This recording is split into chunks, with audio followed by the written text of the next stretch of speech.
First and foremost, make sure you are positioning your mug so that it is upside down. To get a tripod base, you are basically just forming your bottom into an equilateral triangle. So start by doing this slowly so as to not crack your clay or burst that seam open, but you can see I'm just slowly forming it into that tripod shape. If you notice your clay is cracking at all, maybe at the very ends of those triangle tips, take a minute, mend those, blend them over, add a tiny bit of clay, whatever you need to mend the crack. And eventually the goal is to get your clay to touch, leaving a small triangle hole in the middle. Your clay should be giving you a tiny bit of resistance. That means that it is firm enough to hold its shape on its own. If it is too soft, it might be hard to close these connecting pieces without completely smushing your clay. If this is the case, I recommend letting it sit a little bit to firm up or hitting it quickly with your blow dryer to get a little extra moisture out.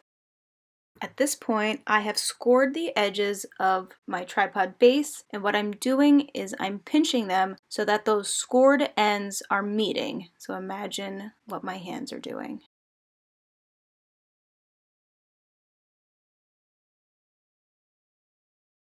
So just like any time we connect pieces of clay, we want to smooth those connections over. We basically want to give this clay no chance to pop open. Clay actually has a memory. It's like an elephant. It remembers everything. So if we don't force the clay to be friends with itself, it will try to separate and pop back into its original shape. To take care of that hole in the middle, we're going to go back to some of that scrap clay that we cut our slab out of, or really any old scrap clay, and I'm cutting it into roughly the same triangle shape as the hole. I personally like to bevel the ends of this triangle so that it fits in there better, so that's what I am doing here. And simply enough, I'm just going to place that piece of scrap clay over my hole and plug it up. I'm not going to score and slip because I'm basically smoothing and smushing this whole thing to be part of the base of my mug. And that is step 1 complete.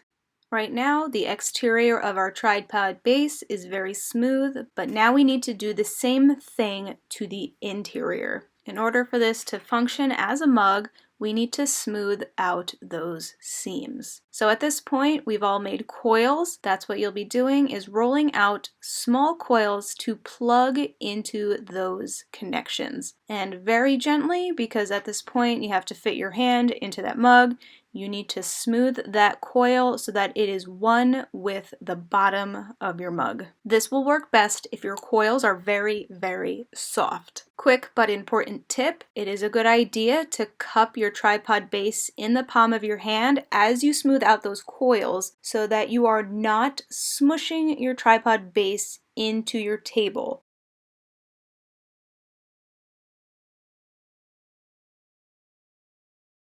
What I have now is a good start, but I need to keep blending until I can't see the addition of the coils at all. If I need to, I will start to bring in some tools.